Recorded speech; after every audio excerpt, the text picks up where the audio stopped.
Meninos e meninas, bom dia. Nós estamos estudando um período da história chamado Idade Antiga. Vamos dar continuidade a esse conteúdo, esse período. E na Idade Antiga nós estamos estudando as civilizações primitivas, lembram disso? E principalmente estamos estudando nesse primeiro momento as civilizações da Antiguidade Oriental. E na aula de hoje nós iremos estudar uma dessas civilizações, a Mesopotâmia. Ok? Nós já sabemos algumas coisas sobre a Mesopotâmia, por conta daquela primeira aula que nós vimos as características gerais dessas civilizações da Antiguidade Oriental. Mas para refrescar a sua memória, quais são essas características gerais que nós podemos aplicar à Mesopotâmia? Nós sabemos que a Mesopotâmia é uma civilização inserida no modo de produção asiático. Sabemos também que ela é uma civilização hidráulica, que tem economia vinculada a águas. É isso? Se desenvolveu às margens de dois rios, Rio Tigre e Eufrates. Sabemos que a economia da Mesopotâmia é baseada na agricultura de regádio, correto? Sabemos que também nela predomina a servidão coletiva. E na religião, destaca-se o politeísmo, a crença em vários deuses. Então, essas são as características gerais daquelas civilizações da Antiguidade Oriental que nós podemos aplicar à Mesopotâmia. E o que mais precisamos saber sobre a Mesopotâmia? Temos aqui um mapa que mostra a localização geográfica da Mesopotâmia. Observa que nós temos aqui, em cima, o continente europeu, embaixo o continente africano, aqui o continente asiático. Aqui o mar Mediterrâneo, que banha os três continentes. E a Mesopotâmia se desenvolve aqui na Ásia, nessa região que é chamada de Oriente Médio.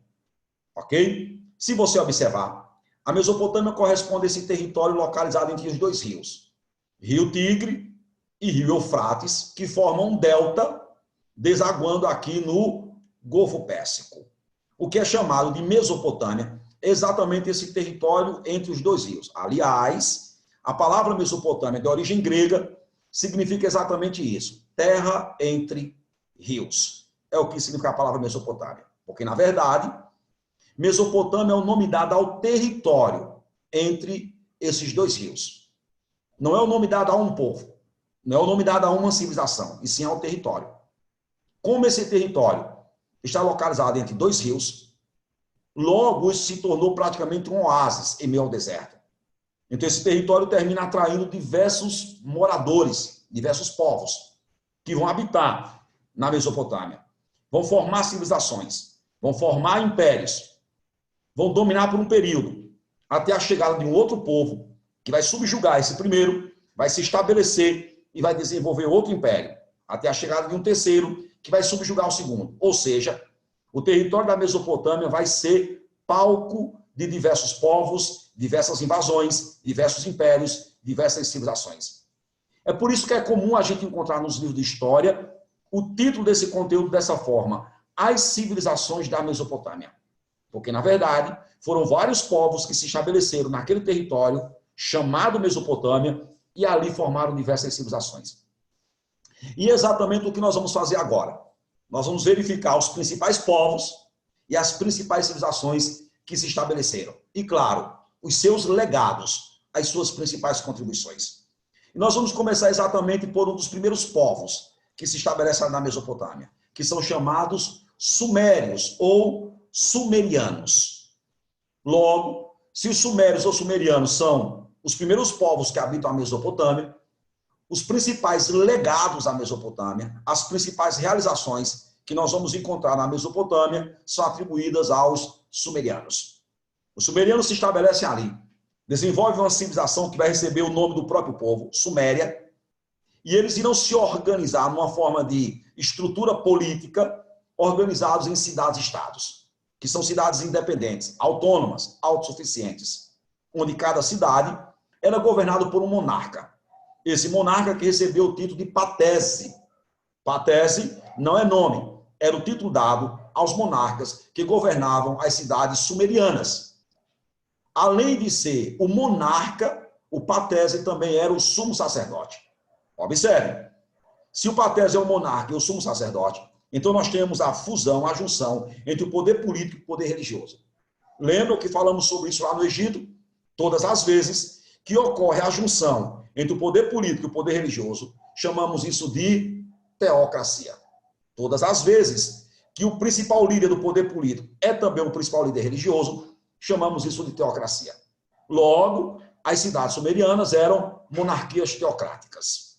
Beleza? Tá claro isso aqui ou tá escuro? Tá claro, não tá? Ok? Pois bem, agora eu quero chamar a atenção de vocês para um detalhe, diferenciando da civilização egípcia. Quando a gente estuda o Egito, a gente vê que o Egito é um império teocrático, porque o faraó, além de ser o imperador, ele é também o deus. Aqui nas cidades sumerianas, o Patese, ele é o rei, o monarca, mas ele não é Deus. Ele é sumo sacerdote. Ele é o elo entre homem e Deus. Mas, apesar dele não ser Deus, não significa que não é uma teocracia. Porque para que o regime seja teocrático, é necessário que o chefe do poder político seja também o chefe do poder religioso, não necessariamente Deus. Beleza, meus queridos? Uma outra característica comum a essas cidades sumerianas era a existência de templos nessas cidades, ou de construções que eram chamadas de zigurate. O zigurate era um templo com diversas funções, com diversas características. Tinha o formato de uma pirâmide escalonada, onde era dividida em diversos compartimentos, onde cada compartimento tinha uma função diferenciada. Alguns compartimentos serviam como reunião, local para reunião administrativa, para as lideranças da cidade, ou então em outros compartimentos funcionavam como celeiro para a estocagem de grãos, outros compartimentos funcionavam como um mercado de artesanato, e no topo do templo, no topo da pirâmide, funcionava o templo, onde se realizavam rituais em homenagem ao Deus protetor da cidade. Então, observe que o zigurate não era um simples templo religioso. Era uma construção com funções e características diversificadas. Beleza, meus queridos? No entanto, o maior de todos os legados da Suméria está na escrita. Os sumerianos foram os criadores do primeiro sistema de escrita que se tem notícia em toda a história. A chamada escrita cuneiforme. Como você pode observar nesse desenho que está aqui do lado. A chamada escrita cuneiforme. É uma escrita que é chamada escrita ideográfica. Ideográfica. Grafia, escrita. Ideo, de ideia. Era uma escrita composta por símbolos que representavam ideias. Esses símbolos eram desenhados, eram talhados na argila. E é considerado o primeiro sistema de escrita que se tem notícia em toda a história. E esse é o maior de todos os legados dos sumerianos. Beleza, meus queridos? Um outro povo que vai habitar o território da Mesopotâmia. O segundo que nos interessa aqui são os chamados amoritas. Os amoritas se estabelecem na Mesopotâmia, na região da Caldeia. E ali eles irão constituir uma civilização, irão constituir um império, irão colocar como capital do seu império uma cidade chamada Babilônia. É por isso que esse império amorita vai ficar conhecido como Império Babilônico. Como nós vamos ter dois impérios babilônicos, nós vamos chamar esse de primeiro Império Babilônico. E a maior realização, o maior legado do primeiro Império Babilônico fica por conta do seu principal monarca, um cara chamado Hammurabi, ou Hammurabi. Qual é a grande importância de Hammurabi para a história dos amoritas, ou do primeiro Império Babilônico? Ele é o criador do primeiro código de leis escritas que se tem notícia em toda a história, que vai receber o seu nome, Código de Hammurabi, ou Código de Hammurabi. Agora preste atenção, ele é o criador do primeiro código de leis escritas. Ele não é o criador das leis, ele é responsável pela reunião dessas leis, criando um código escrito, ok? As leis já existiam, e eram leis sumerianas. Quando nos aprofundamos no estudo da Suméria, conhecemos uma figura provavelmente lendária, chamada Dung, ou Dungi. Dungi é o criador de um código de leis, chamado Código de Dungi. No entanto, as leis que compunham o Código de Dungi eram leis orais, não eram leis escritas. Qual é o grande feito de Hammurabi?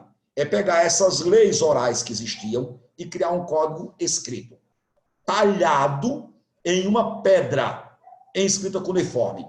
Quando você pode observar aqui, nesta pedra, nessa figura que tem aqui do lado. onde está aqui o Código de Hammurabi. Se você quiser visitar, vai lá no Museu do Louvre, na França, que você vai conseguir visualizar o Código de Hammurabi. Certo? Pois bem, dizia para vocês que é um código de leis escritas, mas ele não é o criador das leis. As leis já existiam. Eram leis baseadas nos usos e costumes. Eram leis orais, baseadas na tradição, que iam sendo transmitidas de pai para filho, de geração em geração, pela oralidade. Esse conjunto de costumes, esse costume de hábitos, que eram a base da legislação da antiguidade, tinha um nome. Era chamado Lei de Talião. Talião é uma palavra que é fruto da derivação de outras expressões. Não é nome de uma pessoa nem de um legislador. É uma derivação. E a palavra talião é uma derivação da expressão tal qual. É que os usos e costumes da época diziam que o castigo de um indivíduo deveria ser tal qual o seu delito. Vou repetir. O castigo do indivíduo deveria ser tal qual o seu delito. É dessa expressão tal qual que vem a expressão talião. Em outras palavras, pagar na mesma moeda. O símbolo da lei de talião é aquela frase: olho por olho, dente por dente. O castigo é tal qual o delito. Esse era o princípio que norteava as leis orais da antiguidade. O que é que Hammurabi vai fazer? Vai pegar esses princípios de talião, esses usos e costumes, e vai criar um código mandando gravar em uma pedra, em escrita cuneiforme, criando um código de leis escritas, chamado Código de Hammurabi. Esse é o maior legado do Segundo Império Babilônico. Beleza, meus queridos? O terceiro povo que merece nossa atenção aqui são os assírios.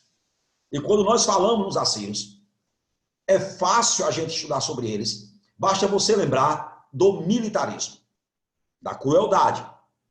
Os assírios são povos que ficam conhecidos na história pela sua organização militar.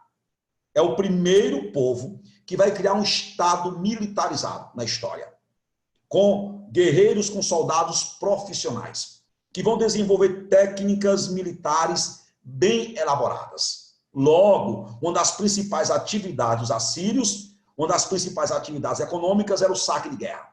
Os assírios sobreviviam principalmente de saquear outros povos e obrigá-los a pagar tributos.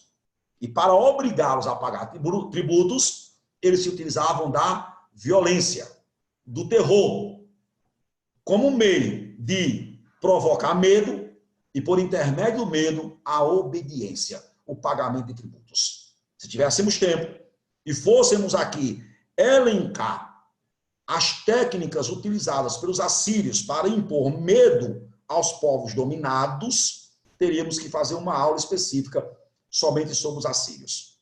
Então, falou dos assírios, lembra-se da violência, do terror, do militarismo. Mas para não ficar somente na violência, os assírios também têm um legado cultural. Eles são os criadores da primeira biblioteca que se tem notícia em toda a história, localizada na capital dos assírios, que era a cidade de Nínive, a chamada Biblioteca de Nínive, composta com diversos exemplares das principais obras da antiguidade, talhados em escrita cuneiforme em argilas. Ok, meus queridos? Para finalizarmos essa aula, vamos falar sobre um outro povo que é chamado de caldeus. Os caldeus são os criadores do chamado Segundo Império Babilônico. E vai ganhar esse nome porque os caldeus irão colocar como capital do seu império a cidade de Babilônia, que já foi capital do Império Amorita.